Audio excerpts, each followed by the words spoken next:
welcome to another instant classic episode of the franchise. I'm your host, Daniel Ehrenberg.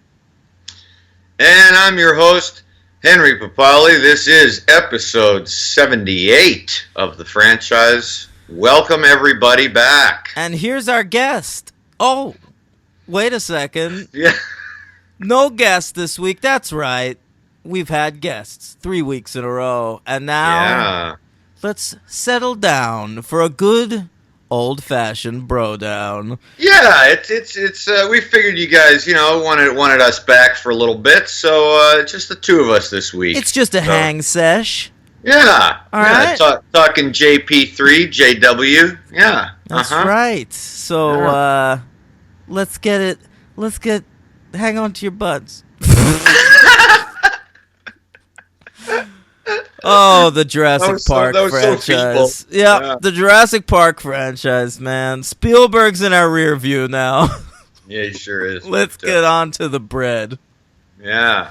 I got stuff to say. I got stuff to say as always, but I think you'll be a little surprised at my opinions on this one.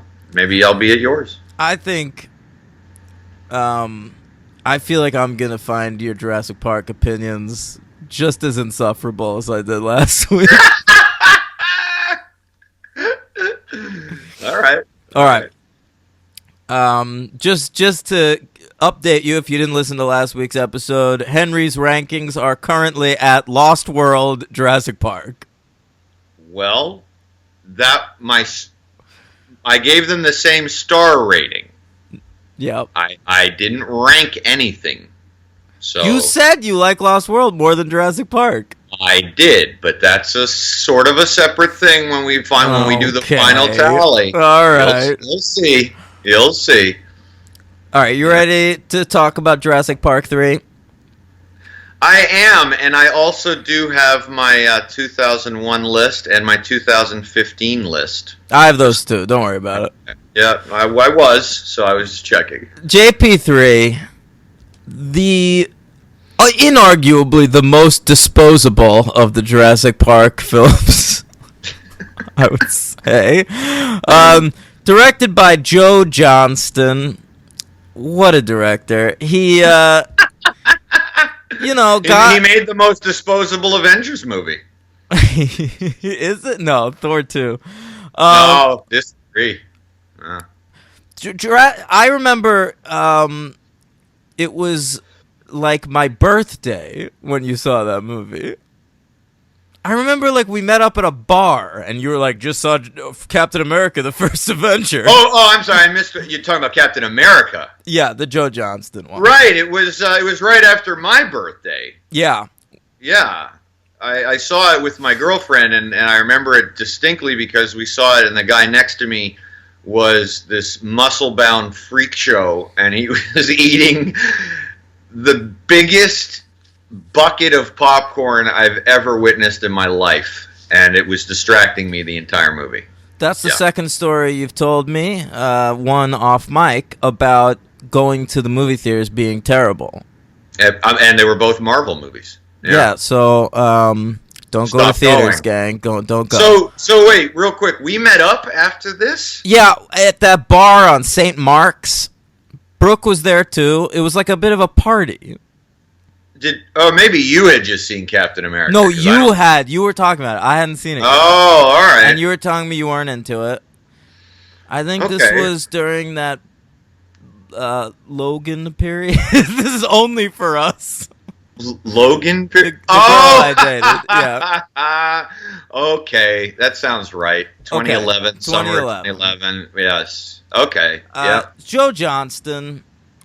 2011 is far too modern for this fella. This is a guy who, I imagine just sits around his apartment, or probably gigantic house, and watches old movies from the 30s and 40s, and he's like, they don't make them like this anymore.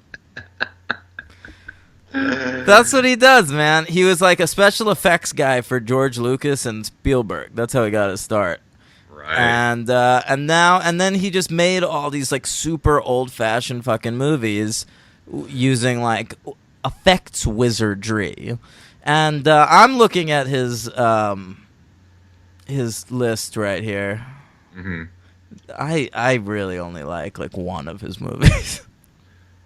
That he directed? Yeah, let's go through the list. This fella, Joe Johnston, he starts out directorial debut, Honey, I Shrunk the Kids. Wah. Yeah. All right, now that's a fun movie because they're small, and what happens is that everything around them is much larger.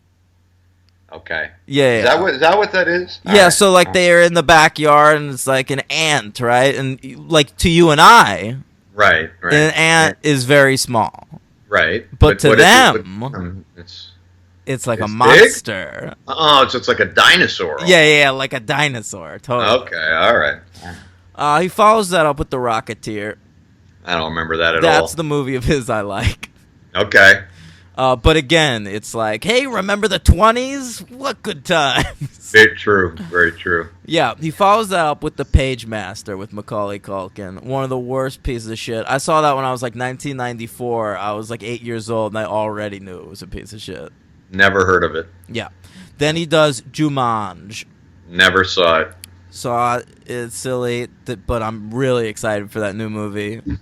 Oh, God. What are you talking about, oh, God? Looks awful. I know. Who could ever bother with a movie starring The Rock and Jack Black? Yeah, okay. Come on. Playing in bodies of different people. All right. Seems great to me. We'll get to it. Follows up Jumanji, a little passion project called October Sky about Homer Hickam looking at the stars. Never saw it. I saw it. Then Jurassic Park 3. All right. Then Hidalgo, that tank. This is when his career went downhill, right after JP3. Right. Hidalgo was a big tank job. The Wolfman was a big tank job. Yeah.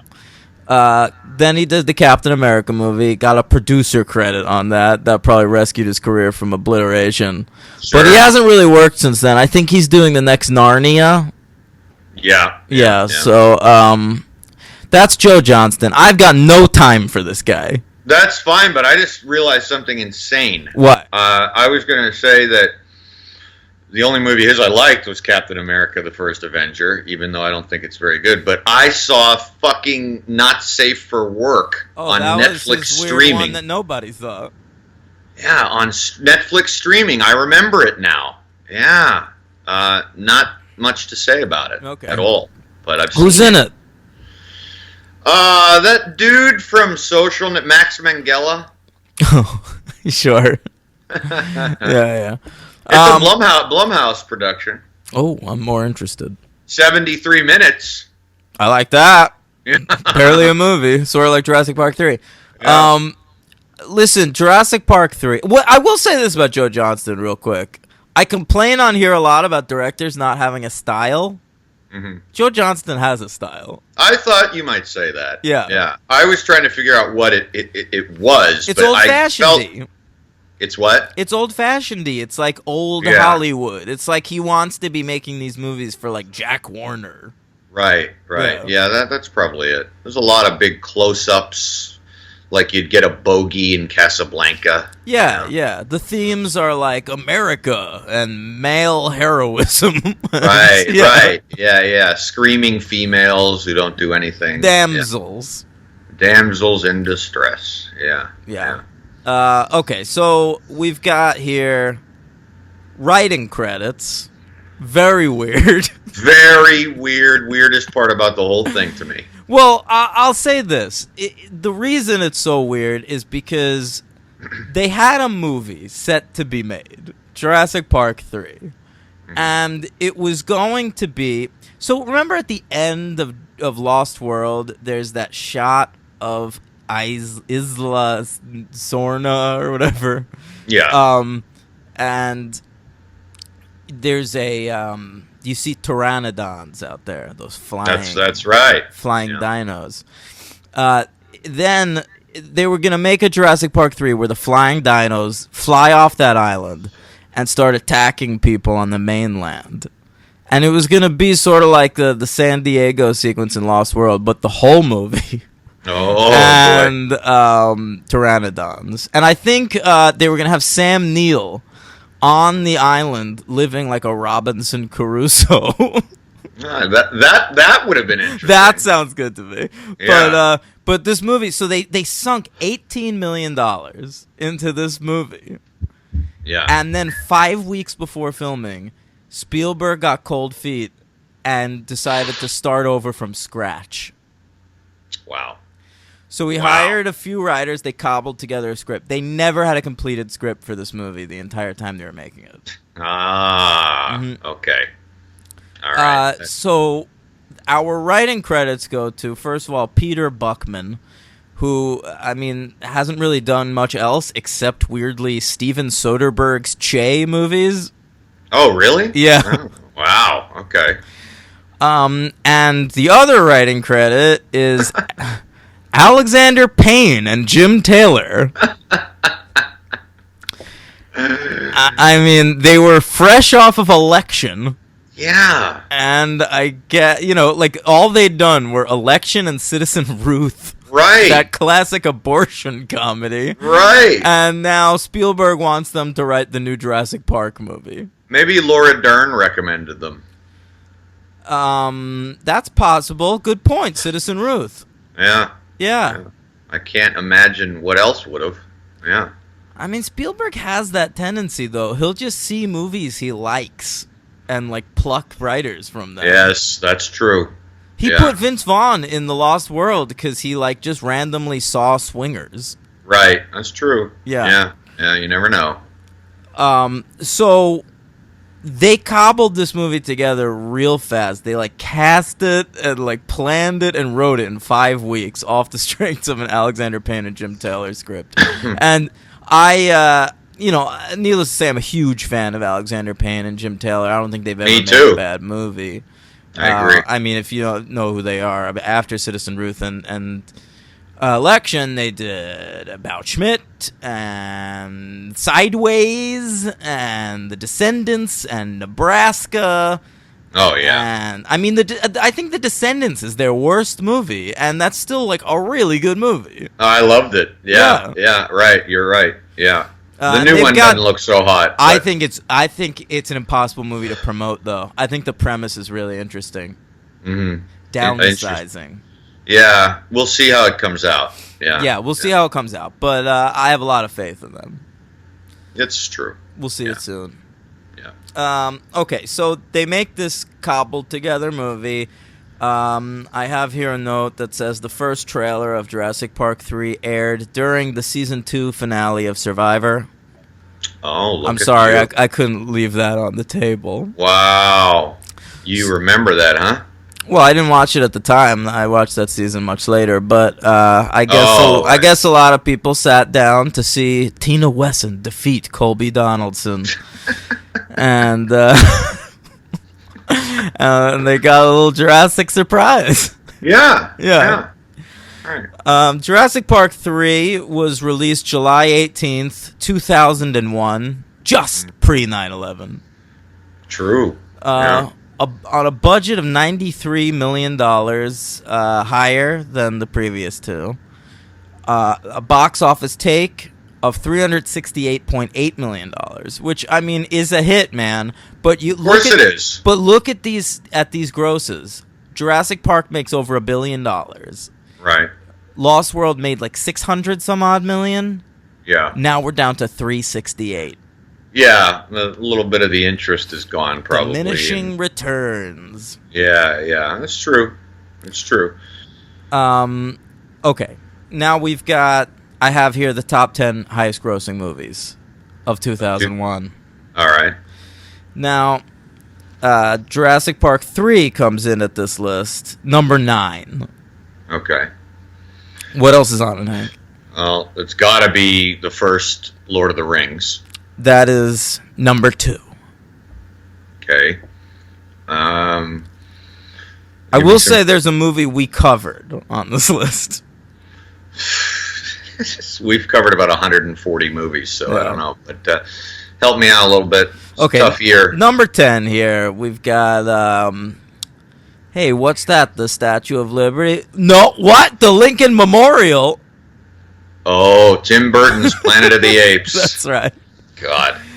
Number 9, Jurassic Park 3. Number 8, the first installment of a trilogy involving some of Hollywood's brightest stars. I don't know, man. And an independent filmmaker taking it to the studio. Oh, I got it. That helped. Ocean's 11. That's correct. Number 7, a classic 3-hour dramatic film. A war movie. A serious war movie. And also a Pearl romance. Harbor? Yes, that's correct. All right. Number 6, we've got, hey, it worked the first time. Now we've got a sequel. Let's bring in an annoying kid, and let's bring in The Rock. Worked the first time, bring in a kid and bring in The Rock. 2001. Boy, I don't know. The Mummy Returns. Oh, okay. I would have never got that. Okay. Number 5, we've covered this movie. Directed by a disgraced filmmaker. That narrows it down. Yeah. And it's very racist.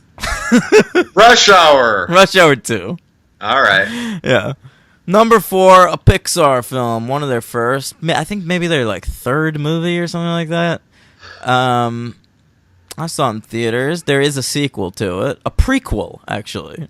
Is that too early for Finding Nemo? Yeah, it's Monsters, Inc. Okay, yeah. Number 3, the sequel to a CGI animated film.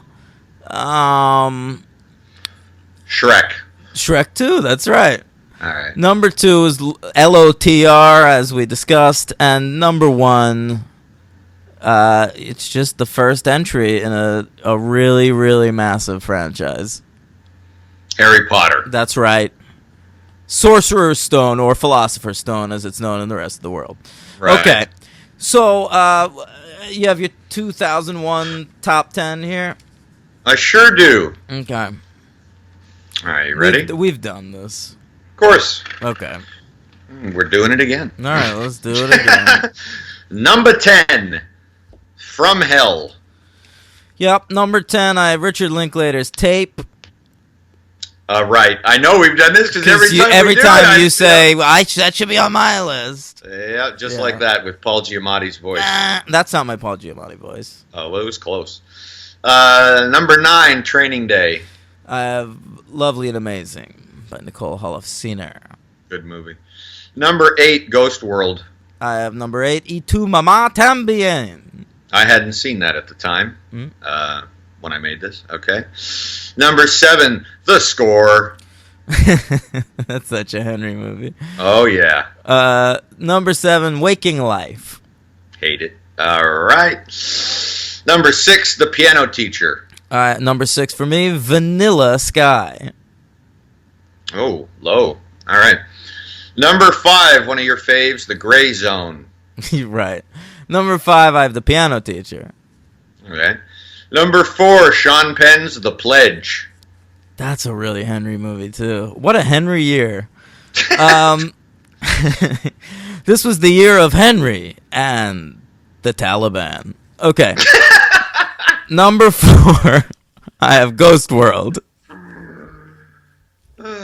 Number 3, I have In the Bedroom. Oh, that's good. Number 3, I have Mulholland Drive. Number 2, I have Vanilla Sky.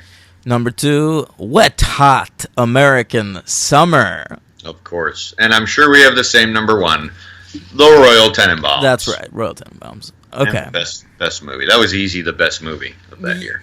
Yeah. Yeah. Yeah. Yeah. Yeah. That's the ticket. Yeah.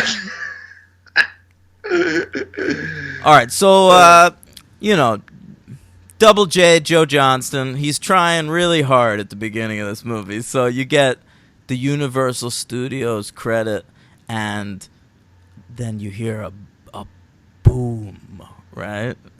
And it ripples like the water in the first movie, you know? Mm-hmm. Then you get the title, Jurassic Park. But where's that 3?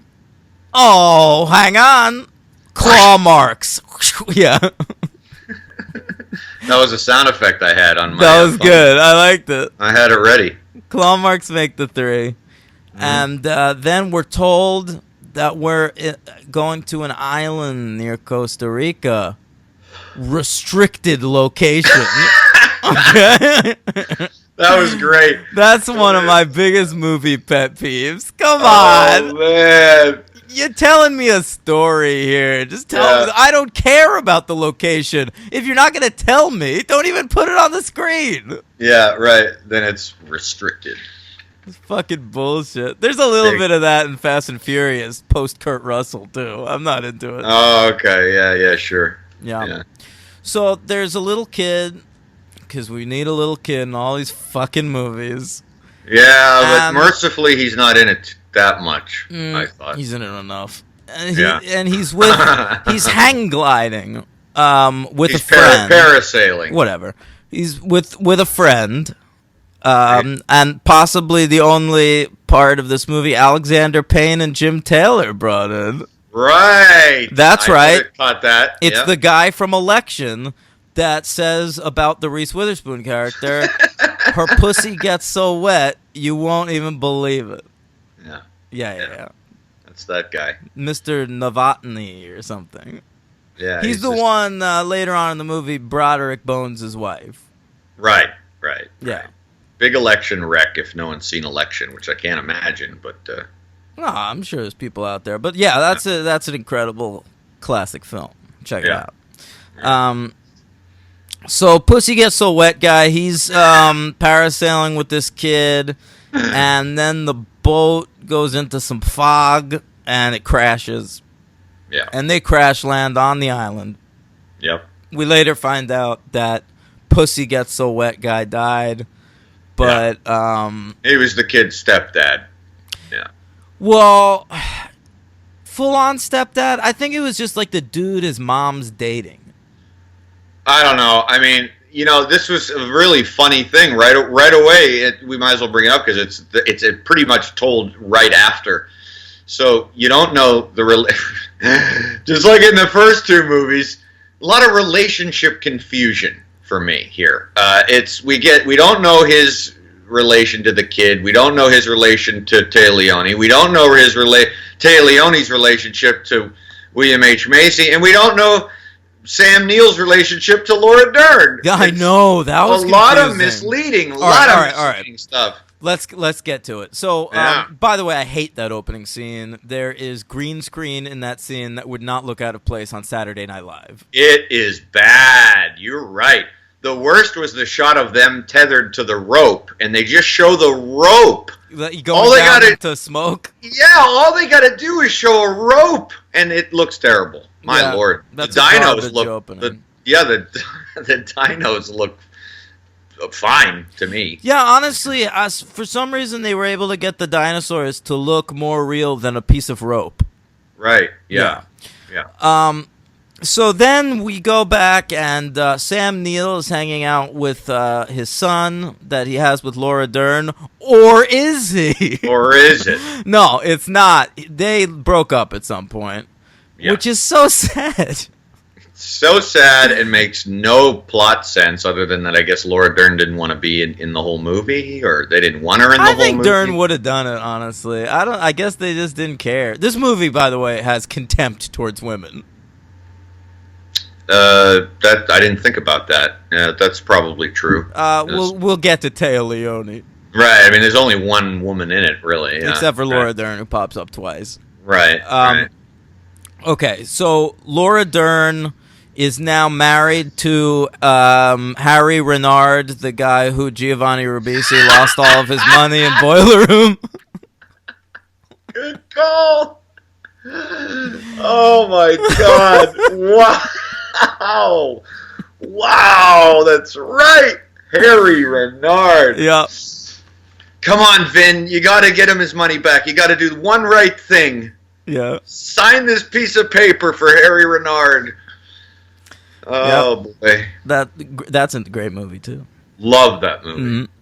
So that's who Dern's with now. Probably a parallel step for her. Sam Neill, of course, working on a dig. He's got like a young sidekick now. Right. It's kind of Indiana Jones in it. Yeah. His name's Billy.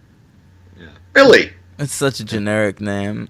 Sam Neill, though, I have to say, for all of the guff I gave him last week, he looks like he was someone gave him some smelling salts for this film. He's definitely here to play. Right? He's awake. He's awake. I think it's later in his career. He's been in like bullshit for a few years, and then Spielberg's like, "You want to star in another movie?" So he's ready. Yeah, I think you're right. He's ready to go. He's out of the mouth of madness, right? In the mouth of madness. That was a pun. Oh, yes. Okay. He's out of the mouth of. Sorry, I ruined your pun. That's all right. He and Billy Billy makes in my favorite. I think it's my favorite invention in any of the movies. Billy uses a Xerox machine to clone a Velociraptor. Oh, larynx. It's a 3D printer, okay? Wow. A 3D printer, and he makes like a bone cartilage. That's a real thing, Henry.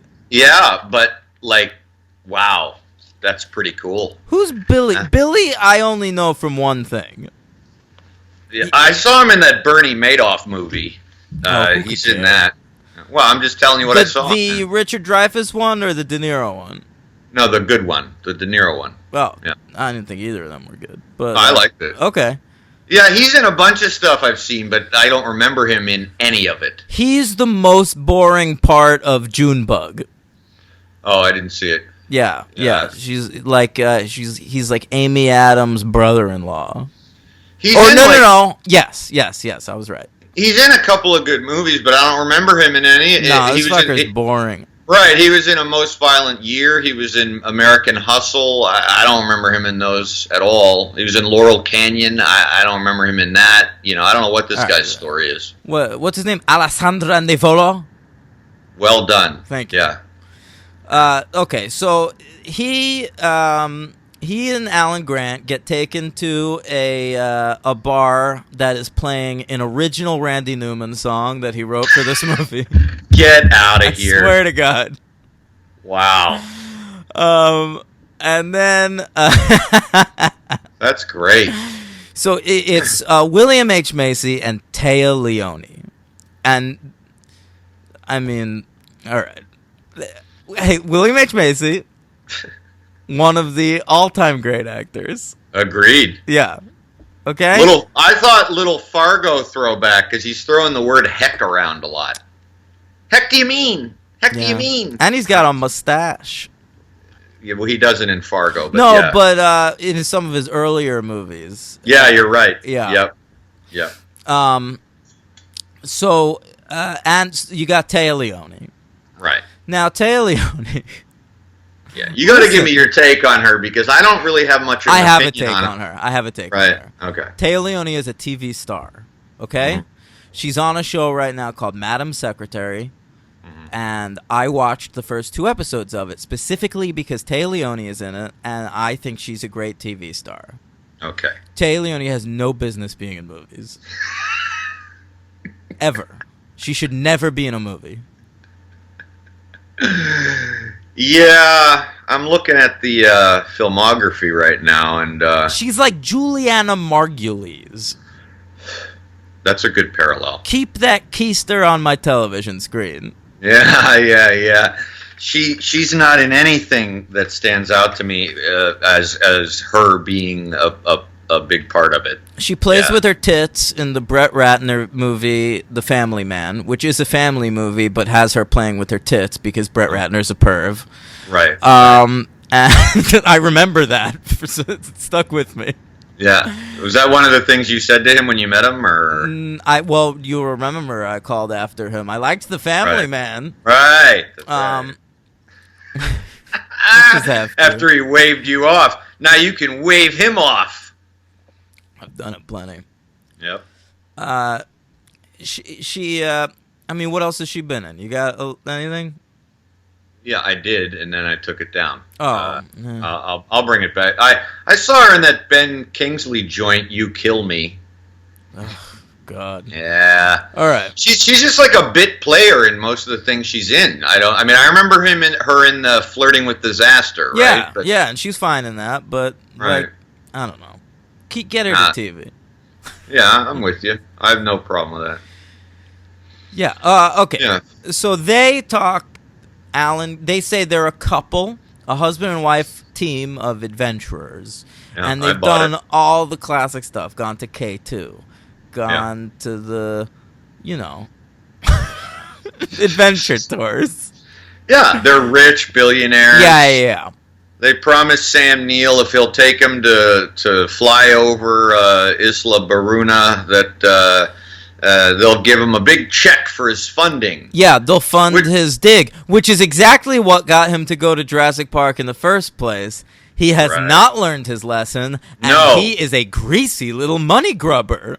And he's a really, really bad businessman. I mean, it's the kind of thing where, like, before you pay your phone bill, usually you even check your balance to see if you got, make sure you're going to be covered.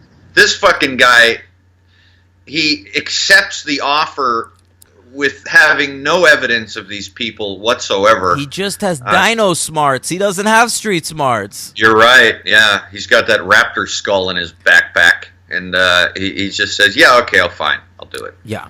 So they charter a little plane with a whole cast of characters. You got Michael Jeter, the villain from Air Bud, is hanging around.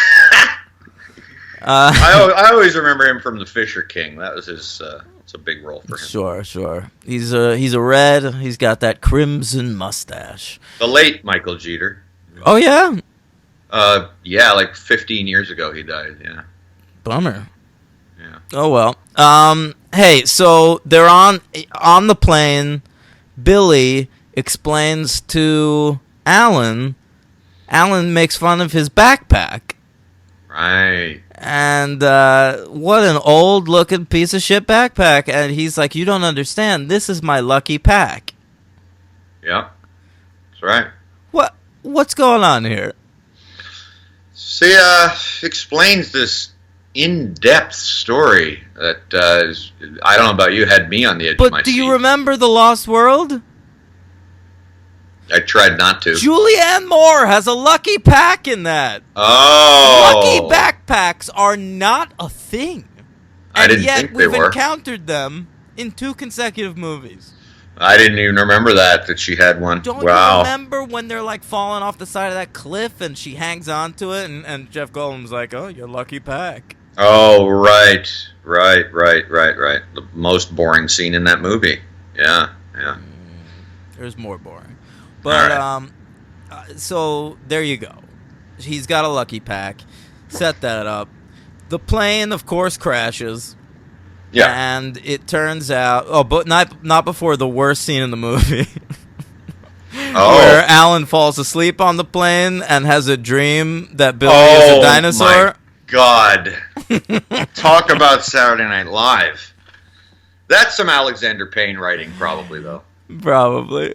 Yeah, like, let's get this little sight gag in there. The raptor speaks in a voice that's just like, "Hey, wake up, Alan." Yeah. Yeah, it's good. All right, so we get down there, and it turns out that they're not a married couple. They're exes. And Tay Leone and William H. Macy, they're exes, and their kid is the kid from the beginning of the movie. And Tay Leone's boyfriend was her pussy gets so wet guy. And they're there to look for their child. Yep. And they have no money. Yeah, he runs a tile emporium. Right. Which is probably also an Alexander Payne line. Yeah, right. In Nebraska. Yeah. Actually, in Montana, probably. I think he says Montana. Yeah. And that sets us off. the movie's 90 minutes long. We're probably at the 20-minute mark at this point. So mark it down. You got like an hour and 10 minutes of them running on this island, and and then the movie ends. I'll tell you what, man. It moved along at a brisk pace. But it's barely a movie. Yeah, but I didn't care. It was fine by me. It's a chase movie. I mean, that's all it is. It's clearly thrown together, but I thought it was well paced. I mean, you want to get to the way it treats women, we can get to Téa Leoni because she to me was the main annoying aspect of the movie. She's just screaming and crying and yelling this entire movie. She's totally incompetent. They hired Alan to be like the guide on this island, and anytime he says be quiet, she yells. Anytime he runs this way, she runs the other way. Right. She's just some dumb lady, and it's a bummer. She's the Kate Capshaw of this movie. Meanwhile, they've decided that they need new dinosaurs for this one. Mm-hmm. So, since Jurassic Park came out, they had discovered a dinosaur that was even bigger than the T-Rex. Oh, I didn't know that. Yeah, it was, and it's called the Spinosaurus because it's got a really long spine, and it's sort of more bird-like and longer, but it's so like it's not as tall as the T-Rex, but it's bigger technically. Yeah, I'm kind of looking at it right now just to see. I didn't really know if I bought that it was bigger than a T-Rex because they flub a lot of that stuff, which I don't care about. But interesting. Yeah. So it's new, but it's not that interesting, and it's not that scary looking, and we see it fight the T-Rex a few times, and it looks like garbage. And you thought it looked like garbage? Not always. There were a couple moments, but then we see the fights in. I guess I shouldn't give it shit because I was gonna say Jurassic World, but this is like 15 years before that. Right. I don't know. There's too much CGI in this one. I could stand for a few more models. Yeah. Oh well, sure. I'm glad to hear you say that. Yeah. I mean, I think that because they were still employing models in Lost World, and I don't know if they did any in this. And Joe Johnston's like the model guy. Oh, is he? Yeah. Well, sure, Honey, I Shrunk the Kids and Jumanji. That's all models. That's right. Yeah. So, the Spinosaurus is around, and also the Velociraptors have developed like feathers. Yes. Because that was another thing that had been discovered between Jurassic Park and this movie. And it doesn't make sense to me because these are dinosaurs that were left over at Site B from 1993 when they were developing this park. Right. And so I don't understand why they would have developed traits that were discovered by scientists in the intervening years. Life finds a way, Dan. And they were very established were the dinosaur species that they worked on at Jurassic Park. Right. And in this movie, we have a Spinosaurus, which we didn't know about previously. And we're even given a line where Alan identifies it as a Spinosaurus, and Billy says something like, I thought they didn't have those at, Jurassic Park. And he goes, yeah, I guess InGen is hiding more than we thought. Like it was going to set up some kind of big mystery. Yeah. Never remarked upon again.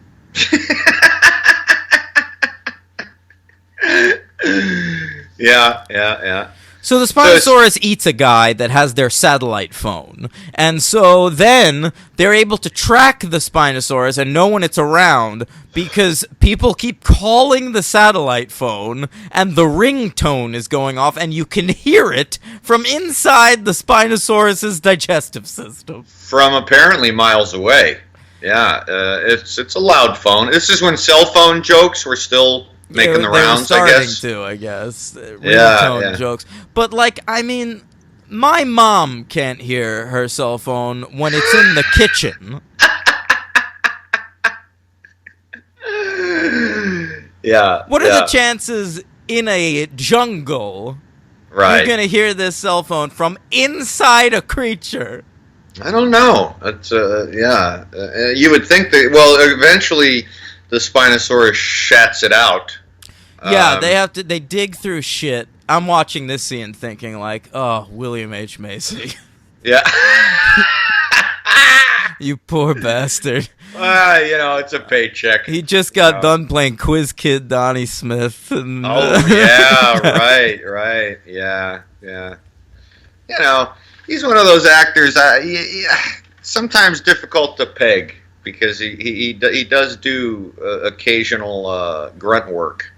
I don't know. Well, now he's just been on Shameless for 20 years. So, right, it's true. Yeah.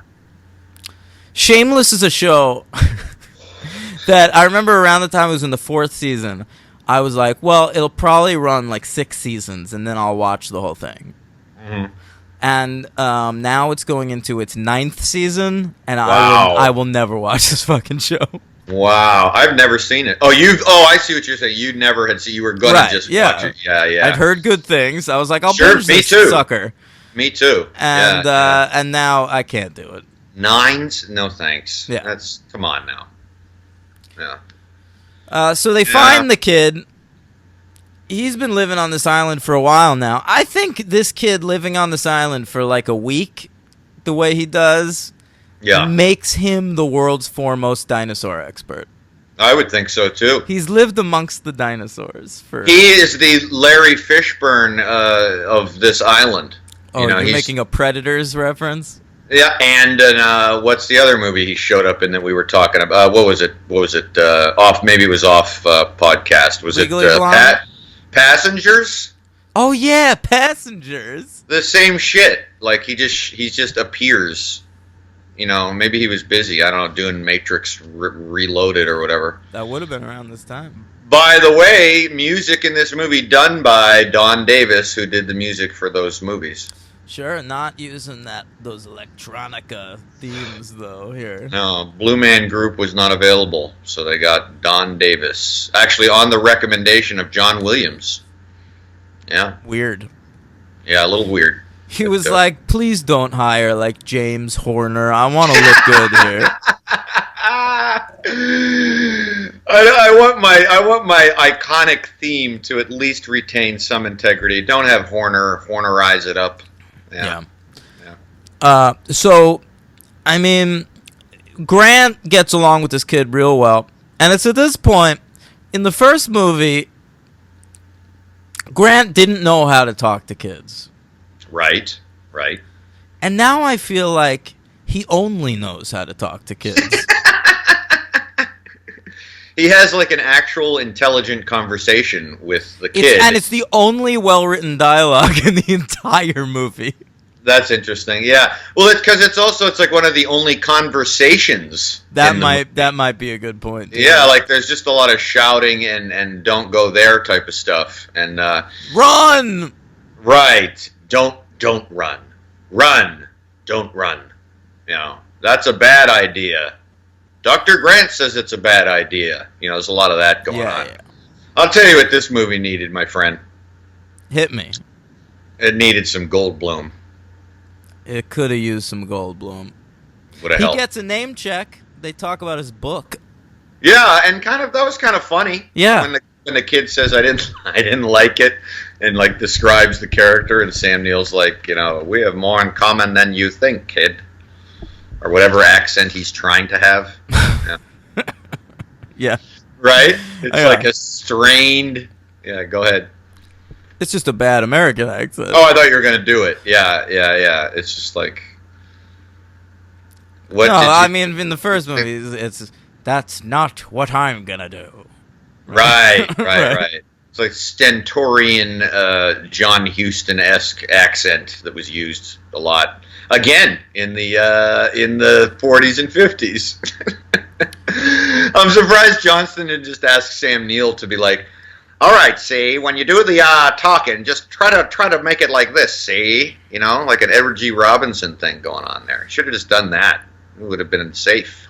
Well, that's very Joe Johnston. That's in his wheelhouse, man. Yeah. Yeah. I mean. I think it's smart. Go the Rocketeer route with this baby. Right. He must have been so bummed that Spielberg already used the title The Lost World. Yeah, right. Sure. Harking back to the silent era. There's also a Pteranodon sequence in this movie. I dug it. I thought they looked silly, man. When that Pteranodon like walks through the fog with this big goofy wing. Yeah, well, they shouldn't have had him walking. That was a mistake. That was crazy. Mistake. Yeah, that was a mistake. They shouldn't have him walking. Yeah. And that sucks because I always looked forward. When I was a kid, I remember thinking like, why didn't they use pteranodons in the Jurassic Park movies? You flying dinosaurs. And I will say it's maybe my favorite part of Jurassic World. It's sort of like when you saw the Avengers and you were like, they finally got the Hulk right. Right. Yeah, it's like to me watching Jurassic World, I'm like, pteranodons, cool. Right. Absolutely. Yeah. Pteranodons are always a favorite of mine. Yeah. Were you a dino kid when you were a kid? Like huge. So was I. Mm-hmm. So was I. Used to love going to the museum and seeing all that shit. I had like 1,000 dinosaurs. Me too. Yeah. What was your favorite dinosaur? Ooh.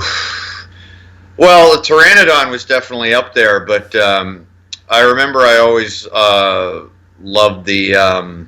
I think it was called the Dimetrodon. Oh, listen to you. What was this? Yeah. Well, he was actually, I think, when I saw the Spinosaurus, I thought that's what they were doing and then just bastardized it because I didn't know it was a real dinosaur. But Dimetrodon was like a 4-legged Spinosaurus, and I just thought that guy was pretty cool. And I always liked the Stegosaurus. That's what I was going to say. Stegosaurus was always my favorite.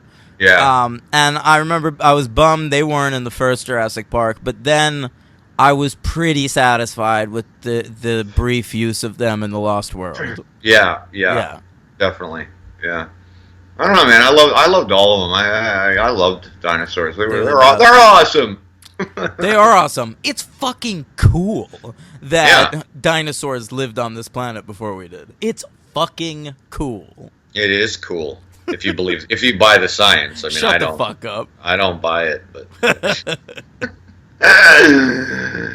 Hey, what do you think about a road trip to the Creation Museum sometime? I would love to. I've always also wanted to. I've wanted to go to that life-size replica of Noah's Ark. Down in Tennessee, I think they have it. That sounds right. Yeah. Okay. All right. Good. Booked. Let's do it. Travel.com. All right. So Pteranodon shows up. There's a big rainstorm we get. It's a little Lost World, can't see what's happening action. Sure. Sam Neill gets the phone out of the shit, calls his ex-girlfriend. Yeah, Laura Dern. And she is able to, through his saying, River! She is able to figure out the exact location of where they are. And Site B, which she's never been to before. Right. And nor she. And gets a whole fucking platoon of people there for the rescue. And and let's talk about Billy's death, not death. Oh, yeah, Billy dies in the Pteranodon battle. And then turns up alive at the end of the movie. It reminded me of David Arquette at the end of Scream. Yes. Very true. Yeah. Hey! I'm here, in case you cared. I didn't. When he died, I was like, all right. Couldn't care less. Yeah, I was like, all right. I like that the last thing Alan ever said to him was, mean nasty and shit. Right. He gave him a kind of a little bit too hard of a time there, I thought. I mean, Billy just stole those raptor eggs to help Alan fund his project. I mean, there was no nefarious goal there. I don't know. Hey, I'm telling you, Alan only knows how to interact with children. Yeah, that's what it is, I think. He can't communicate. Yeah, it's true. All right, so that's it. That's the movie. What do you give it? I'm giving it 3. 3's across the board for you. Yeah. It does its job. It's in, it's out. I wasn't bored, really. It was very short, which was very nice. I remember, I gotta tell you. Yeah. Real quick. Mm-hmm. I like short movies. You know that about me. Yes.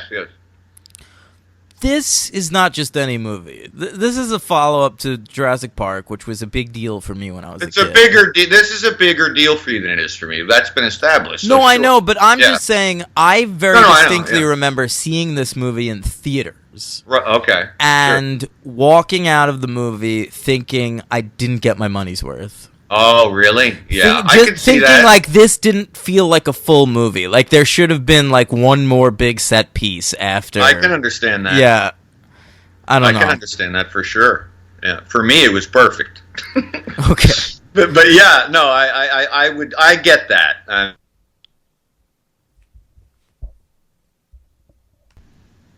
All right. So having said all that, what do you give this movie? This is a 2. Oh, all right. Yeah. And that makes sense. And your MVP, LVP, I haven't done mine either. Jeez, I mean MVP. The best actor in this movie is undeniably William H. Macy, but I mean the character's a little milquetoast, a little watery. Yeah. So you gotta go with Sam Neill, I think. That's my MVP. He went from being my LVP to my MVP. Look at that. Yeah. He'll be so happy when he hears this. I think so. Yeah. Yeah. I don't know if he'll get it on Isla Nublar, but Nublar. Yeah, I like calling it different things. It's a thing of mine. Okay. Who's your LVP? Oh, it's Téa Leoni. Come on. Yep, me too. Shrieky performance. Shrieky Leone. I got one superhero. Okay. Yeah, I thought I'd have more, but just one, and it was a weird one. Yeah. William H. Macy. Mystery Men. God, Mystery Men. Oh boy.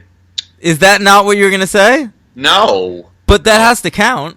No, it doesn't. Yeah, that's a superhero. We have a fucking comic book rule, and that is not a rule. Frankly, Joe Johnston for The Rocketeer. Oh, but he also did Captain America. We don't do directors. No, the Mystery Men. I feel like we've counted Mystery Men before. No, we've never counted Mystery Men. In fact, Mystery Men has oddly not come up too much on this show. So I don't know. It must be another show you do. I don't know. He was in 2 animated things. He was in Superman, the animated series, and Batman Beyond. Neither one is he playing anybody of any interest, which is even weirder. Yeah, why bother getting William H. Macy? Right. That's why it's stupid. I don't get it. I mean, hold on to your, hang on to your butts, because in Jurassic World. Oh God, there's so many. I know. Just a cursory glance can tell me that.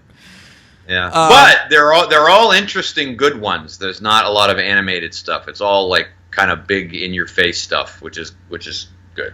Okay, so let's get started. Let's do this. J-Dub's Jurassic World. They'd been trying to get this movie made for fucking ever. I mean, I remember when John Sayles' script was floating around the internet. What? Yeah. John Sayles? Yeah. Oh my God, I'd pay to see that. John Sayles wrote this like batshit crazy Jurassic Park script where it was like militarized dinosaurs going to war with the humans. Wow, or something. John Sayles. Yeah.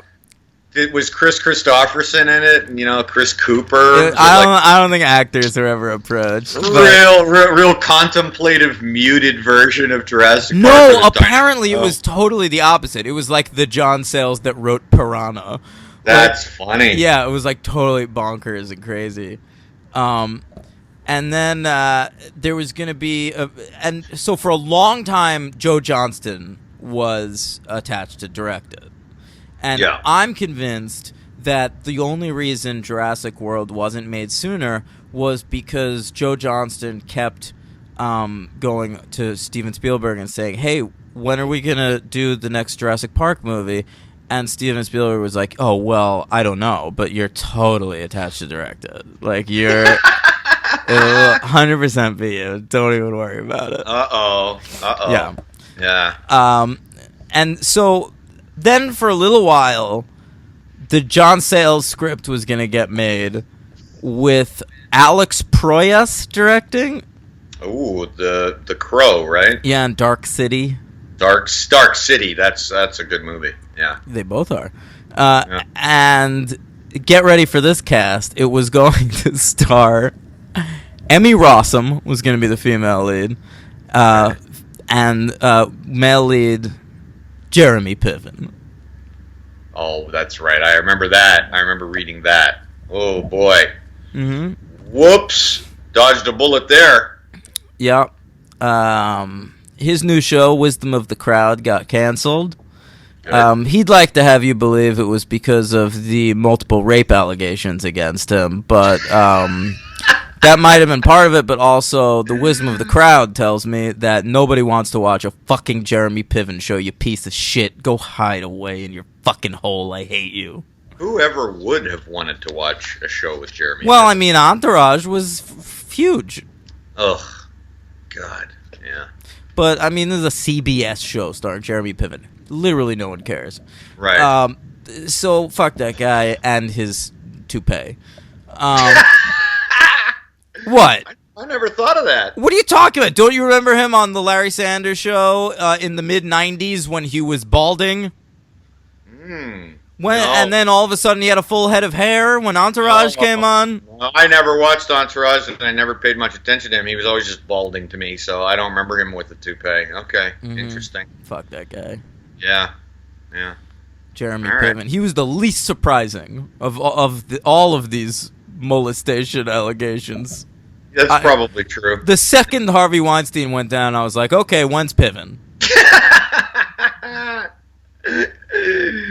Didn't have to wait long. No. Yeah. So Jurassic World finally comes to the light of day in 2015.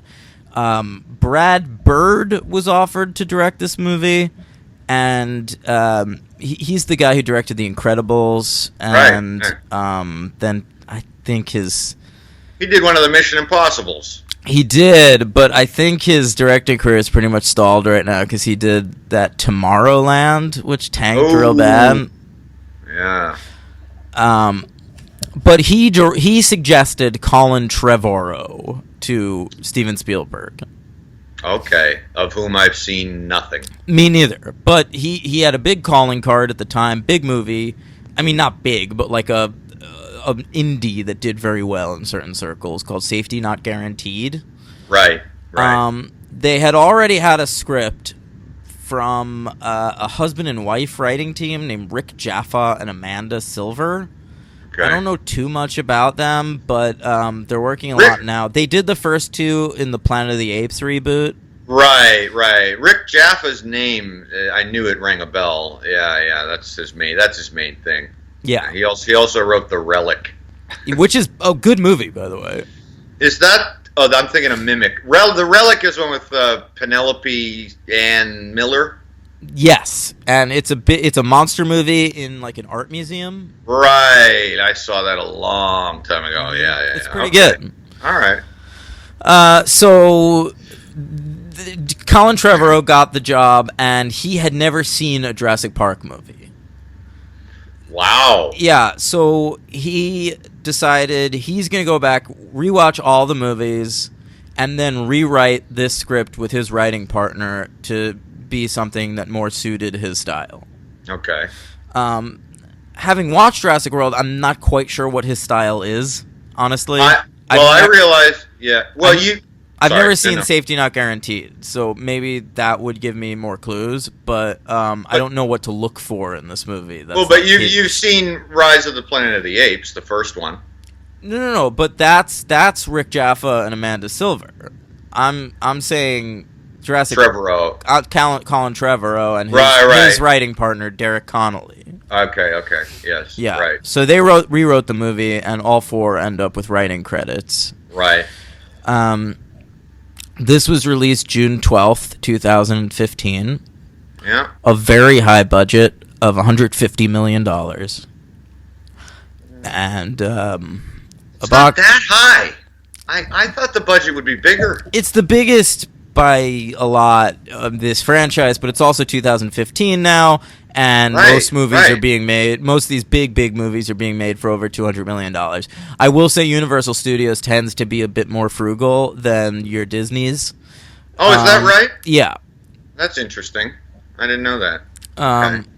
This is a $150 million picture, and comes in at a box office, Henry, of $1.672 billion. Wow. It got my money. Did you see it in theaters? I did not. I did. And I don't really know why, but I did. Yeah. Yeah. It is the highest grossing Universal Studios film of all time. Yeah, I would think so. It is the number 4 highest grossing film of all time. Wow. Mm-hmm. Wow. Yes. My God. Only beaten by Avatar, Titanic, and Star Wars The Force Awakens. Jesus Christ. Mm-hmm. Okay. I have here the top 10 movies of 2015 in terms of box office. I will say it's kind of hilarious to me that Jurassic World, the 4th highest grossing movie of all time, is only number 2 on this list. Because Star Wars came out the same year. Oh, right. Sure. Yeah. Okay. Yeah. So you want to guess at a few of these? Well, you know Star Wars is number 1 and Jurassic World is number 2. What else you got? I'm gonna say Mad Max is in there. No, Mad Max didn't do that great. It didn't? No, it did fine. I thought it would have been in the top 10. No. Then I need hints because there's no way anything on my top 10 list made it. Okay, number 10. It was produced by Barbara Broccoli. Spectre. Yeah. Oh, yeah. Number 9, a Disney release. They're in their never-ending series of making live-action movies out of their cartoons. Ugh. Enchantment or Cinderella. Misanthropic or what's that? It's Cinderella. You're thinking Maleficent. Okay. Yes, thank you. I will say Beauty and the Beast, still the number 1 movie of the current year. That's crazy, man. Yeah, people love them. Yeah. I'm kind of excited for a few of them. The Aladdin one sounds interesting. Yeah. The Lion King one sounds weird. Yeah, I won't be seeing those until we cover them. Okay, I might. Yeah. Okay, so the number 8, a great comedy, one of the funniest movies I've ever seen, Henry. Whoa. Yeah, it won a best comedy award, very deservedly. Did I see this film? 100%. Yeah. Henry, this is a laugh riot. I bet your fucking ribs are still sore from laughing. I have no idea, dude. The Martian.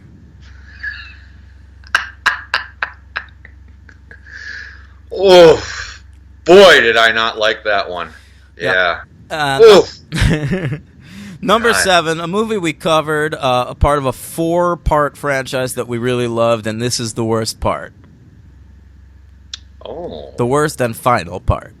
The worst and final part.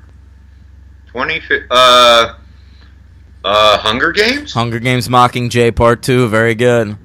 Yeah, and it was the worst part. You're right, because I liked Part 1. I know. Yeah. Number 6, it's a spin-off of a huge animated franchise. And the spin-off did better than I think all in the regular franchise. Can I get an animal? Yup, a little yellow piece of shit. So would this be Minions? Yes. If we were playing like the $100,000 pyramid and we were, a team, would the clue you give me, it stars a little yellow piece of shit, and then I would say Minions, and then we'd get ding ding. And anytime there's a Bond clue, I would just say Barbara Broccoli.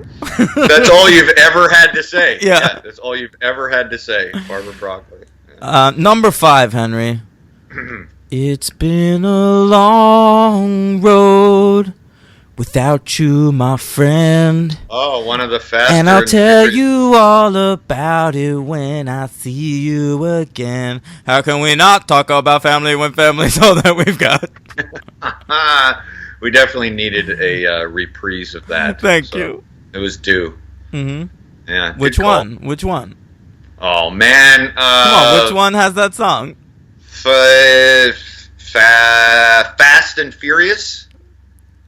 No, Furious 7. It's the Paul Walker death ballad. I know, but I don't remember the fucking titles of when they stopped with the numbers and started again. I can't remember. How dare you?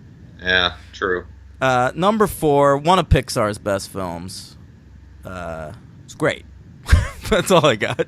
I don't see those in theaters. Inside Out. Okay, all right, yeah. And number 3, a sequel. And it's got all your fave characters. And, this is going to be a Marvel thing. Yeah. Maybe a couple new ones. Civil War. No, it's Age of Ultron. Oh, I thought that was 2014. Okay. Nope. All right. That's the list here. And now we have here, and I don't think we've ever done this list. I could be wrong. But our favorite movies of 2015. I think we might have. Okay. But that's okay. It doesn't sound... It's definitely not one we've done a million times. So, we must have done it if we did Fast and the Furious. Yeah, but I think maybe we skipped it because I couldn't find my list or something. Oh, I don't know. I found it. I had to do some searching. Oh, okay. I had to find it in a text I sent. Nice. I didn't have it written. Yeah. I have it in my old notebook. On the back of this list, I have my notes for Die Hard with a Vengeance. Read me one of those random notes just for fun. Okay. I have here...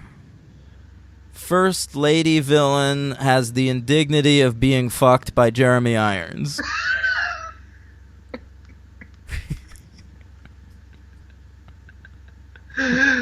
Oh, memories. Yeah. That was a long time ago. Mm-hmm. All right. Number 10, 2015. I got Brooklyn. Really? Interesting. Yeah, I'm not... my bottom 3 I'm not thrilled with. Yeah, but yeah, Brooklyn. That was a good movie. It is, but I think I've seen a lot of movies in 2015 since then that would really change my list, but I'm not altering. So the great Saoirse Ronan. Henry, why don't you see Lady Bird tonight instead of fucking Justice League? I don't have an interest. Oh, really? It only has a 100% on Rotten Tomatoes. Well, I usually always go by Rotten Tomatoes. Shut up! It's supposed to be great. Greta Gerwig, she's good. No, I like her. Yeah, I don't know. I really want to see that. We'll see. My number 10 here is Steve Jobs. All right. Yeah. My number 9 is Bridge of Spies. Oh, Steven. Yeah. Yeah. My number 9 is Ex Machina. Yes, sir. Number 8, Steve Jobs. Oh, my number 8. You'll hate this, Henry. Star Wars: The Force Awakens. Fuck yeah. Number 7 for me is Going Clear. Full title, please. I don't remember the full title. Scientology and the Prison of Belief. Yeah.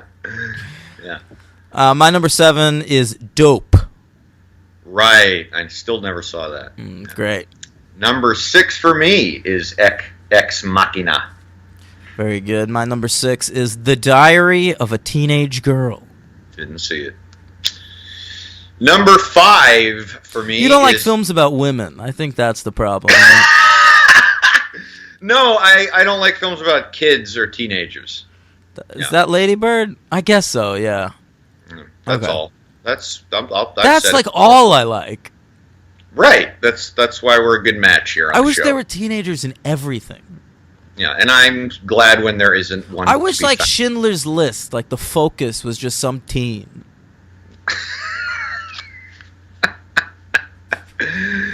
Yeah, and I'm glad that adults are acting in movies. I wish, like Ocean's 11, the focus of that movie was the Casey Affleck character. Okay. Yeah. Well, might get a spin-off. Who knows? It's already got one. Not anymore, man. Casey Affleck's done. So. Oh, That's right. His name hasn't come up in a while. It has. In the Reckoning. It has in the did? Twitter sphere. There's a petition, the best actor from the year before at the Oscars presents the best actress the next year. Yeah. There's a petition that Casey Affleck won't do it this year. Oh, boy. Yeah. Wow. All right. Number 5, I have The Hateful Eight. Too low. No. I'm listen, it's another one of my pets. It's a bunch of random characters trapped somewhere together. Right. No, I loved it, but it's, My number 5 is Tangerine. Another one I didn't see. Yeah. You don't believe in gender fluidity. Right. I get it. We're finding out what I don't believe in. Yeah. You're very conservative. Yeah, I'm very conservative, and I don't like that kind of stuff. Yeah. Number 4, I believe I might have seen this on your recommendation and read the book it's based on, The End of the Tour. That's my number 4, so it's very possible. Yeah. I very much loved that film. So did I. Jason Segel was robbed come award time that year. That's right. He was never. No way. No. Nothing. Yeah. Number 3, Mad Max. Full title, please. Beyond Thunderdome. I don't think that was 2015. No, it wasn't. I don't remember the full title of that. Mad Max was the title of the first episode of Stranger Things this season. Fury Road, Henry. Fury Road, yeah. My number 3 is a little movie called Room. Very good movie. Not my top 10. Destroyed me, Henry. Yeah, tears, I know. All the tears. There you go, a little kid again. You like kids in certain contexts. You don't like them when they're in Jurassic Park movies. You're like, hanging out with me. Right. Real life. Yeah. The number 2 movie of 2015 is Sicario. That's not on my list. That I don't understand. Yeah, I loved that movie. But honestly, I'm really happy with this list. I need to see Force Awakens again. Otherwise, I might pop that off in favor of Sicario. I think that would be wise. Okay. My number 2 is Charlie Kaufman's Anomalisa. Still on my Netflix queue. That's insane, Henry. That's a must-see. No, I know. A lot of my queue gets bumped for this show. You have a problem with animation, but I honestly don't... No! Well, you won't feel that watching this. No, I don't think I will. It's on my queue. I want to see it, and I love Charlie Kaufman. It keeps getting bumped. Okay. All right, and the number 1 movie of 2015, and, not one of your, I think you despise it, The Revenant. Oh, God. Oh, I just, shrunk a little bit. Like you saying those words, defeated me a little bit. Right.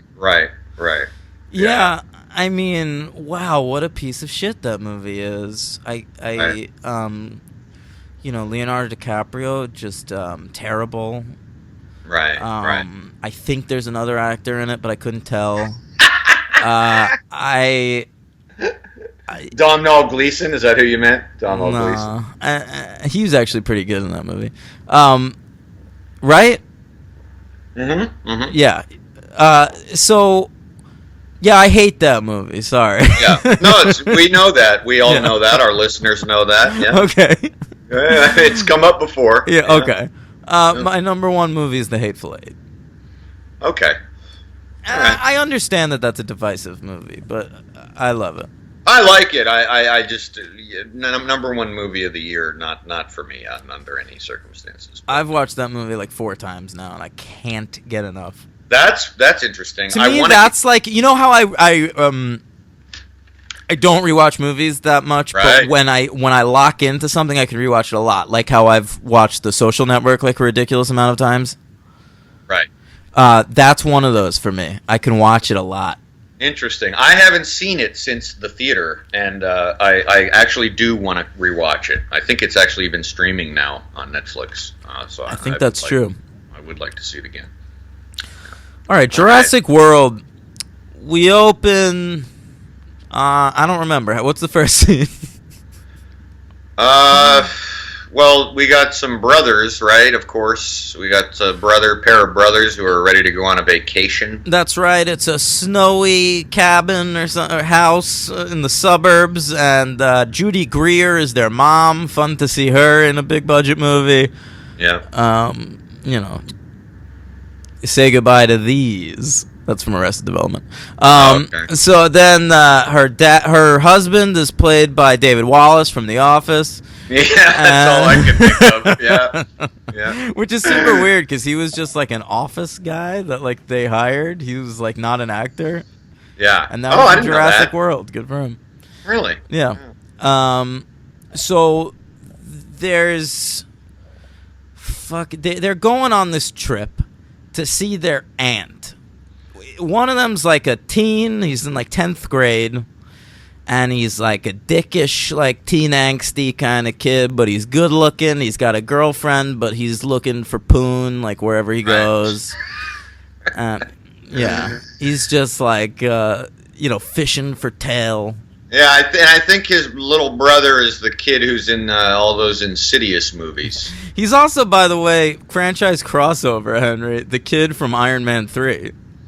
Right, that's right. So, like, it's so weird. Like, this kid has, like, a huge career. I looked him up, and it's like, I've seen him in, like, 6 movies.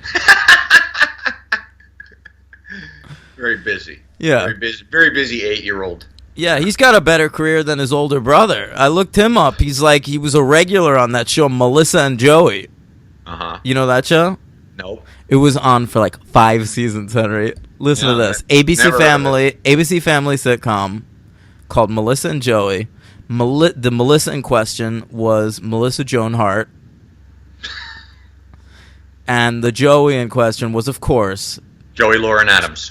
That would be great. Oh. No. Joey... You're close. Joey Lawrence. I don't even know who that is. Joey Lawrence. Whoa! Oh, okay. Oh, Whoa. wow. There you go. Wow, that sounds like a skipper. Hey, whoa! Should have got him to play the teenager, even though he's like 40. Hey, Henry. Whoa! Whoa! He's bald now. You get him. Uh-oh. Yeah. Okay. So they're going on the trip. Judy Greer's sister and their aunt is Bryce Dallas Howard, who somehow got all of Ron Howard's good genes, none of his bad ones. My God, Ron Howard having a daughter, that could have been a mess. Somehow she's one of the most beautiful women in the world. Well, I've never seen his wife, so I don't know. Yeah, I don't even know who he's married to. Sometimes I like when there's like celebrities I don't even know who they're married to. You know what I Googled today? Yep. What? Who's Bono married to? Oh. He's been with the same woman since 1982. Oh, that's awesome. Yeah. Good for you, Bono. Yeah. In the name of love. That's right. Yeah. Very good. She must move in mysterious ways. Yeah, she's the sweetest thing. It was a beautiful day. She holds him, kills him, kisses him, does not kill him. I'll say that. No, yeah. She has desire.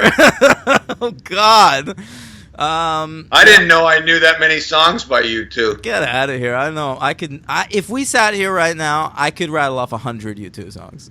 You could rattle and hum them off, am I right? Fuck you. I think I won. Yeah, I think you nailed that. Yeah, having said that about BDH, Bryce Dallas Howard, I'm just going to get right to it. I'm going to cut to the chase. I would have liked a little role reversal there with Judy Greer taking that role and BDH being more in the background. I disagree. I'll tell you why. Yeah. I know where you're coming from. Okay. You're coming from the point of view that Bryce Dallas Howard is not a good actor. Um, I think there's a little bit of She's that. not terrible, but she's pretty bad. Yeah, I mean, I think there's a little bit of that for sure. I mean, I had seen her in Shyamalama Ding Dong's movies, and I hated both. She's the titular lady in the water. Right, and she's the titular village girl. And, I just don't think there's much going on there. I did see her in an episode of Black Mirror, and she's very good in that. I think she can act, but she is sort of like doing a Sam Neill in this movie, and just, I don't know. I disagree. Can I give you my Bryce Dallas Howard theory? Let's hear it. She's the reverse Téa Leoni. She can't be. She's not funny. Mm-hmm. She put her in an indie movie. She wouldn't hold her weight. She can't play human beings. Right. It's not her forte. You don't want it. Right. But she, Henry, I think, is a movie star. You think she's got the presence? I think she's got the juice. And look, you look at someone like Jessica Chastain, who bears a resemblance to Bryce Dallas Howard, and is a legitimately good actress. Yes. Listen, you don't want Bryce Dallas Howard in a Zero Dark 30. No, I was just gonna say, yeah. But you want Bryce Dallas Howard in a Jurassic World. You want her in the franchises, man. What? She's in like a few franchises, right? She popped up in a Twilight movie once. Oh, really? She's in. I mean, let's look at her film. Do you have her pulled up? Like she's in The Help. Yeah. You don't want her in that. You want her in Jurassic World, Twilight. She's in Terminator Salvation. She's in Spider-Man 3. This is what you want her in. So, not really a leading lady is, I think, what you're saying. I don't think she's much of anything, but she holds the screen. She's got some charisma. She's incredibly beautiful, and yeah, right. I think she's watchable to me in a big budget movie. When you don't have to play a character, when you're just like supporting the action and spectacle. Sure, put Bryce Dallas Howard in there. Yeah. All right. Yeah, she was an utter bore to me in this, but yeah. Okay. By the way, Ron Howard's been married to the same woman for 42 years. How about that? Who is it? Nobody. What's her name? A civilian. I lost it. Cheryl somebody. Just somebody named Cheryl. She doesn't have she's not Cheryl Teagues? Yeah. Cheryl Miller? Cheryl Alley. Okay. 2 first names. Don't trust her. Well, hey, Ron Howard. Good point. Yeah. Clint Bryce Howard. Dallas Howard. 3 first names. God, she's a nightmare. They're into it. Yeah. So, BDH, she's not super interested in being an aunt, if I'm not mistaken. She leads the kids into Jurassic World. And she lets her British assistant take care of them. Her name's Zara. I don't know why. The movie's kind of brilliantly cast if they want to make money with like worldwide grosses, because there's a lot of actors in this movie like from different markets. I don't know if you noticed that. Yes, I did. So Zara is like this British actress, and then there's like Chris Pratt's sidekick, that black guy who's a French actor of some note. Yeah, he'll come up later. So France will be into him, and then there's the fella from. He's like the John Hammond of this movie. Yeah.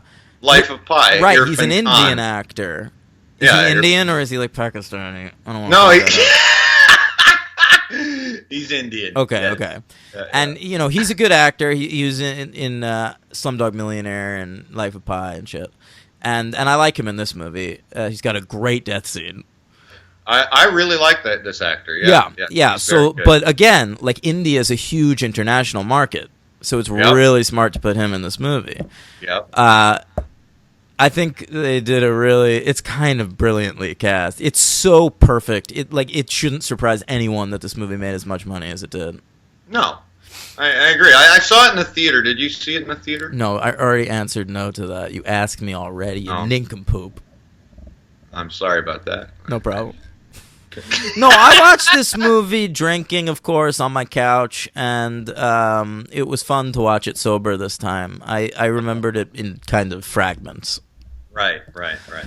I saw it in theaters, right? Oh, that's right, because I said I saw it in theaters. I didn't know why. Yeah, sorry. Our podcast, they run long sometimes. I lose track. Yeah, we got to pick up the pace on this one. Yeah. We spent too much time on Jurassic Park 3.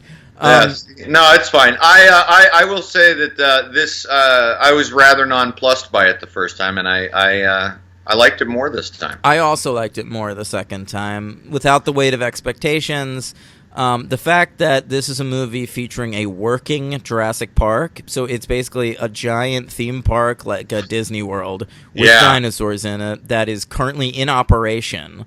It was kind of amazing to watch. All the beautiful little touches, the statue of the mosquito and amber outside, I agree. The petting zoo with the little baby herbivores, whatever, the SeaWorld type area with the underwater dinosaur. Really cool. I loved all of it. And frankly, it helped watching it this time. Those kids didn't bother me. The older kid's not so good. The younger kid is a good kid actor. He is. The kid still bothered me. Okay. Because it's a fucking rescue mission, and because I thought the stuff with Chris Pratt and Vincent D'Onofrio was so cool. I like that dynamic, and then we always have to cut away. It's like the thing with these movies. They're always cutting away to the kid in trouble. I mean, at least in 3, the kid kind of sort of took care of himself. But I don't know. Chris Pratt, I will say it's a problem for me that of all the movies he's been in since Hollywood decided he's a movie star. Yeah. This is the one he least gets to be funny in. Did you see the remake of The Magnificent Seven? I did not. That's one of the worst movies I've ever seen in my life, and he's also not allowed to be funny in that. So, but I understand what you're saying. Yeah. I will say really quickly, it is an absolute joy for me that Chris Pratt is a movie star today. I've been a fan of this young man since Jurassic Park 3 was in theaters. Really? Yes. He was on the great Greg Berlanti WB drama Everwood. I was a huge fan of that show. So crazily underrated, and he is absolutely dynamite in it. And then he did an arc on the last season of The OC where he's hilarious and biting and weird and really funny. And then, of course, probably to a lot of people, his breakout role was Parks and Rec. That was for me, sure. Yeah. That's where I first saw him. And I love him on that show. He's incredible. He was, of course, not meant to be a regular when the show started, and then they very quickly realized what they had in him. Yep. And kept him on. And, Andy Dwyer, to me, is one of the funniest fucking comic creations. Oh, my God, absolutely. Yeah, and it's largely him. Apparently did a lot of improv, even more than some of the other, most of the other cast members on that show. Sure. From what I hear. I think he's just... there's not many people I can think of more deserving of being a movie star than Chris Pratt, and I'm so happy we're here as a country. Well, it's the one good thing that's happened in this nation. Chris Pratt is a movie star. Yeah. That's it. That's about all. Yeah, and he's in Guardians of the Galaxy now. He's perfect as Star-Lord. Yeah. It's a great role for him. Yeah. Hey, I saw Passengers. He's the best part of that movie. Yeah.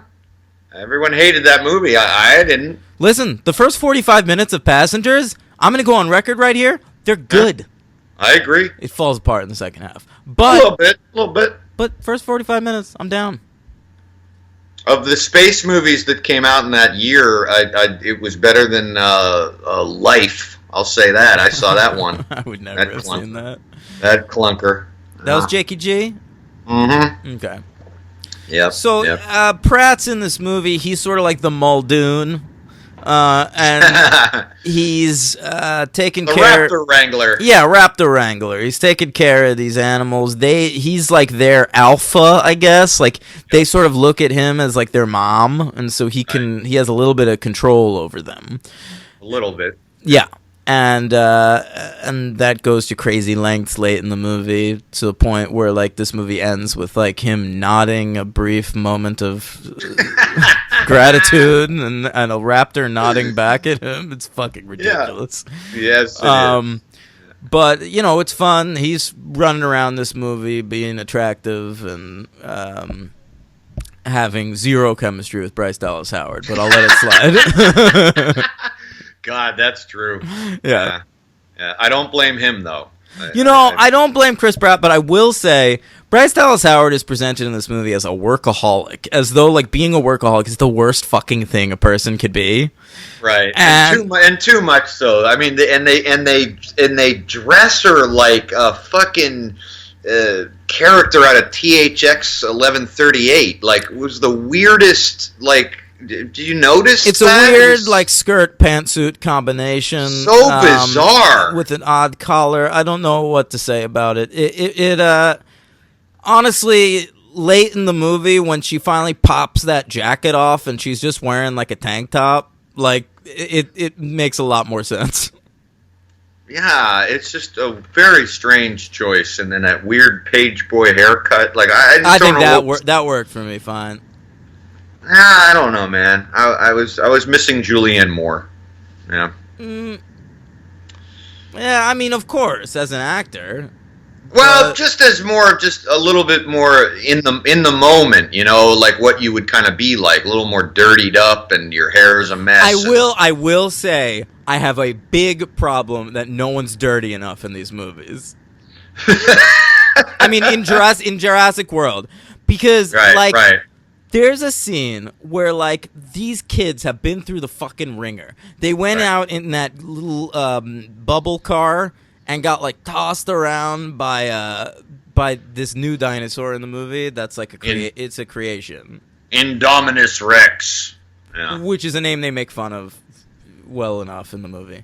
And so they're running through the jungle away from a dinosaur. They end up in this like fucking shed that hasn't been opened since like the original Jurassic Park was on the island.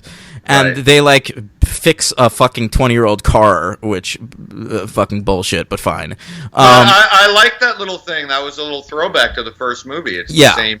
Yeah. It's where Tim and Lex were like eating Jello in the first movie. I thought that we'd see Sam Jackson's arm pop out. That would be great. Yeah, I mean that would have been real nice. It's a violent movie. It would be great if they came across Dennis Nedry's obliterated corpse. Wayne Knight shows up. Yeah. They're still eating the fat off his body. But here's what I noticed in that scene with the car. That fucking teenagers, the shoelaces on his kicks are as white as can be. Okay. Are you kidding me?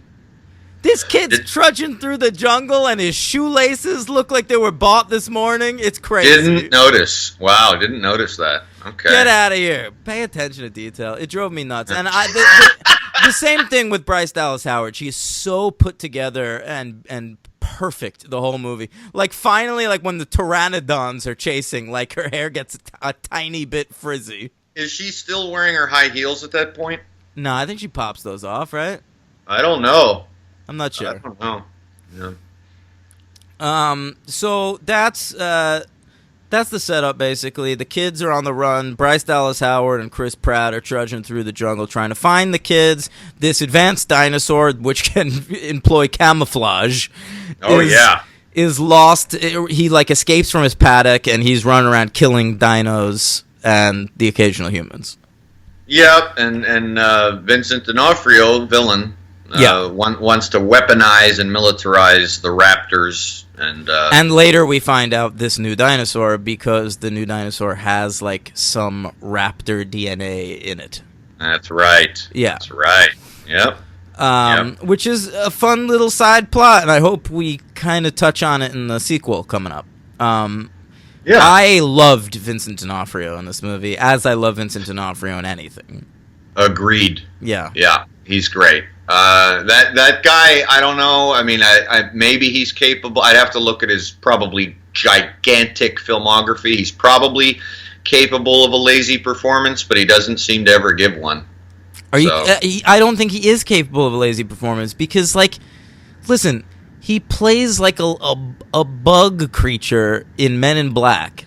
Right. With all that makeup on him, you can be lazy. You can afford it in Men in Black. It's true. And yeah, it's true. one of the weirdest performances I've ever seen. Yeah, it's true. Remember we used to see him occasionally outside the back window at our store filming Law and Order? Criminal Intent, yeah. Yeah, across from Old Town. Yeah. Yeah. Oh, man. Yeah. He obviously. Oh man, you're right. I'm thinking of your superhero count coming up. There's so much. Yep. Yeah. Yep. We're not there yet. Okay. Yep. So the billionaire Indian fella goes up in a helicopter to try and track down the dinosaur, and he ends up crashing into the Pteranodon aviary.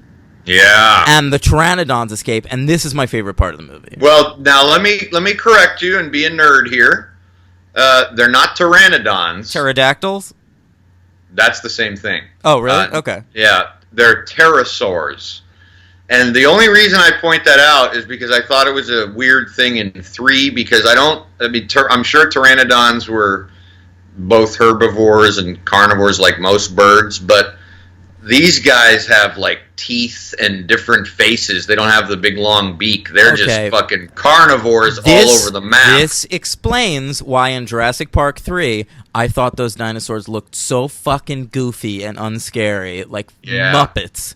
And in this movie they are scary as fucking bejesus. Yeah, they're different. Yeah. They are cool. They're flying around. They're just trouncing down on passersby and civilians, right. And they're killing with abandon. And when that one pteranodon like pops his snout through the helicopter and impales that fucker, it's awesome. Yeah, it's pretty good. That whole sequence and with those pterosaurs, I'm into it. Yeah, it's pretty good. It's pretty good. You're making me like the movie more than I think my rating will reflect. I don't love this movie by any stretch, but I'll even say right now, this is getting a 3 for me. All right, well, me too. 3s across the board. It's unprecedented, but we'll get to that. Yeah. I do think though I liked it more the second time. I had fun watching it, and it made me excited for the sequel. Yeah, I will see the sequel now. It's got Goldblum. Before we covered this, I really don't think I was going to see the sequel because I still was confused as to why I even saw this. But I'll see the sequel now. Yeah, for sure, definitely. Yeah. What else you got anything on the plot? I'll say that Chris Pratt doesn't show up for 20 minutes of this movie. Oh, right. Get him in my movie faster. Yeah, he's riding, at one point he's riding a bike along with the raptors. Yeah. What'd you think of that sequence? Silly, but fine. Yeah, it was on one of the posters of the movie. Yeah, I remember that. But I will say that where I wasn't much interested in dinosaurs fighting each other in the previous movies. Yes. The fucking fight that between is good. The T-Rex, what is it, Imperious Rex? Might as well. Why not? Indominus. The Indominus Rex, the T-Rex, and 3 Velociraptors all fighting each other. And it ends with the fucking water monster like jumping out of the water and suplexing the big dinosaur into the water. I mean, that whole sequence is fucking killer. It is killer, and it's great that like the T-Rex has gone from being like kind of the villain to the hero, and he's been the hero since the fucking second movie. Like after that first movie, I feel like we're never allowed to treat the T-Rex as a villain. Yeah, you got to be But gentle. come on, guys, he was the best villain at the MTV Movie Awards. Yeah. And doesn't he get the? Am I confusing movies, or does he not? He gets the last roar in the movie shot, right? Oh, He's yeah. He's on the helipad. Yeah. And he's standing there, and the camera's circling him, and you're waiting. You're like, come on, baby. Give me one last roar. Oh, yeah. Yeah. And I'm satisfied. For sure. Yeah. Yeah. That's it. That's the movie. That is Jurassic Universe, folks. Yeah. The Jurassiverse. Rating, or no, we got finished with this movie, so we each give it 3 stars. By the way, if we were still doing custom theme songs, I had a good idea for this one. What would that have been? You know the Blur song "Park Life"? Maybe if I heard it. Yeah. I just like the idea. We're talking park life here, hanging out in the good old park. Yeah, well, hey, you're the editor. You can always throw it on at the end. Too lazy. Okay. Yeah, I know. So MVP is probably, I'm sure we have the same one. I don't know if we do. Oh, maybe we don't. Maybe you're going to give it. Can I guess yours? Sure. I think, all right, now that you said that, maybe you're going to give it to the director for pulling it off.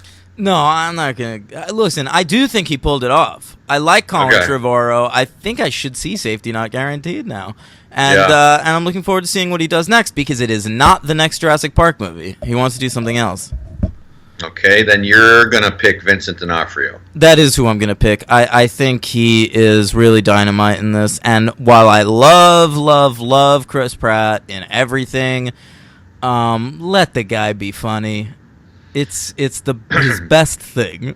I'm picking Chris Pratt because... Ooh, I will say, Henry, sorry. Yes. No. I forgot that Colin Trevorrow had a movie come out this year called The Book of Henry. Oh, and yes. Everyone fucking hated it. Right, it that's got the Naomi Watts thing. Some of the worst reviews I've ever seen. So I don't know. Maybe this guy doesn't have the juice, but this movie's pretty good. Yeah, that's that Naomi Watts thing. Yeah, maybe he's a one-shot deal, but who knows? I don't know. Yeah. The sequel's going to be directed by J.A. Bayona, who directed The Impossible and The Orphanage and most recently A Monster Calls, which a lot of people really like. I haven't seen it. I liked The Impossible. I saw that. Is that Woody Harrelson? No. What am I thinking of? I don't know. It's Ewan McGregor and Naomi Watts. I see. Okay. Yeah. I'm picking Chris Pratt for my MVP because one of the things that changed my mind on this movie from the first time I saw it was I didn't think that he was given enough to do comedically the first time, but this time I did. I actually thought he got enough lines in there and that he was funny. So, and I think with another actor, he's such a good fit for this movie, and it was really worked with him in the lead role. I didn't want to see anyone else in it. It wasn't like a replaceable. They should have put someone else in it. I really dug him. I thought he was good. He's great. He's a movie star. Yep. My LVP's BDH. Oh, yep. Bryce Dallas. Sorry. That's okay. It was easy. My LVP is probably, man, I don't know. Maybe the older kid. Yeah, that's fair. Yeah, he's pretty annoying. Yeah. I don't know. I feel like I never came around on him. Like, he was this kid who was being dicky to his brother, and like he was just obsessed with ladies, and I never really had a moment where I was like, "You're not so bad after all, kid," which is what I wanted. Like, he has that one good moment, that actually made me laugh out loud, where he says to her, they're watching Chris Pratt on the motorcycle, and he says, "Your boyfriend's badass." Oh yeah. And Bryce Dallas Howard gives a nice little smile, I know. That's true. Yeah. She emoted. So that was good. Yeah. But he's still my LVP. All right, that's a good call. So rankings. Do you want to go first, or should I? Well, you go first. This is your baby. Okay, I'm gonna say Jurassic Park Jurassic World, Lost World, Jurassic Park 3. Those are my exact rankings. Love it. I gave all movies 3 stars across the board. I felt pretty much the same way about all of them. I probably like Jurassic World the best. The reason I'm going with Jurassic Park 1 as the best one is because I kind of fall back on really that's where it started, and it was better than I remembered it being. So, having said that, kind of have to go with the first one. You don't have to, but you can. I feel like I went with Creed number 1 in the Rocky series. You might recall. Right. That was wrong, but yeah, that was bold. Yeah. Didn't I do that again recently? Oh, I went with Blade Runner 2049. I had a Blade Runner. Oh, that's right. That's right. Both insanity. I stand by it, honestly, because, since we watched those Blade Runner movies, they both kind of stuck with me, but I find that every time I'm, sat thinking about those movies, it's always 2049 that I'm thinking of. Interesting. Yeah. Okay, let's wrap it up. Yep. Now, I got a superhero count. Oh, of course. A big one, right? A big one, so we'll run through it. I got 10. Oh, okay, well... But they're all good. Off the top of my head, Henry, you got Star-Lord. You got Star-Lord, and he's in something else, too. Chris Pratt. He's also was in the animated show The Batman. As who? A character named Jake. Oh, fine. Then there's Vincent D'Onofrio's The Kingpin in the Daredevil Netflix series. That's right. That's all I got. What else you have? Bryce Dallas Howard as Gwen Stacy in Spider-Man 3. Of course. Yeah. Ty Simpkins in Iron Man 3. That's the little kid, right? Yeah. Omar Sy, who is Chris the French Pratt's fella. Buddy. Yeah. He is in X-Men Days of Future Past. As Bishop. Right. Yeah, a great character. I guess not given a lot to do in that movie since I don't remember him. Neither do I. Yeah. Irfan Khan was in The Amazing Spider-Man, the reboot with Garfield, playing Dr. Ratha. I don't remember him in that at all. Okay. Brian T., who has come up before because he was in one of the Fast and the Furious. He was DK. Tokyo Drift. Yeah. He was the Drift King, Henry. Right. Waltz Drift. Right, exactly. That's right. He is, he in this movie was one of the military. Yeah, he's the one that his last words before he gets eaten is, he can camouflage! Yeah. Well, he's got 3 credits to his name in The Wolverine. He was Noburo Mori. Of course he was. Yeah. In Agents of S.H.I.E.L.D., he plays another character, but also called Mori. I can only imagine they're related. And in 2016, he was in the TMNT playing Shredder. Love it. We got the character of Zara, Bryce Dallas Howard's secretary in this. She is in the series Supergirl, playing Lena Luthor. Okay. Is that Lex Luthor's wife or daughter? That's Lex Luthor's hipster filmmaker daughter, who's a rape apologist. Oh. Okay. That was a Lena Dunham joke for my friends. Oh, all right. Okay, right. That actress is Katie McGrath. Yes. Yeah. Okay. Judy Greer. Can you remember what she was in? It's a big one. Is it? I'm going to assume she's in a Spider-Man movie? She's in the Marvel-verse, current Marvel-verse. What is it? She plays Ant-Man's ex-wife, Maggie Lang. Oh, that's right. Yeah, she's really good in Ant-Man. Yeah. And then the least interesting one, the guard of the Indominus Rex facade, who is the big fat guy standing there, Eric Edel. He's actually a good actor. He's in a lot of stuff. Oh, okay, yeah, I figured you know him. I think he does a lot of TV. Eric Edelstein. He plays Michael Coogan in something I didn't know existed, the cartoon series of Guardians of the Galaxy. Yeah, on I believe the Disney XD network. There you go. That is that. Okay, that's great.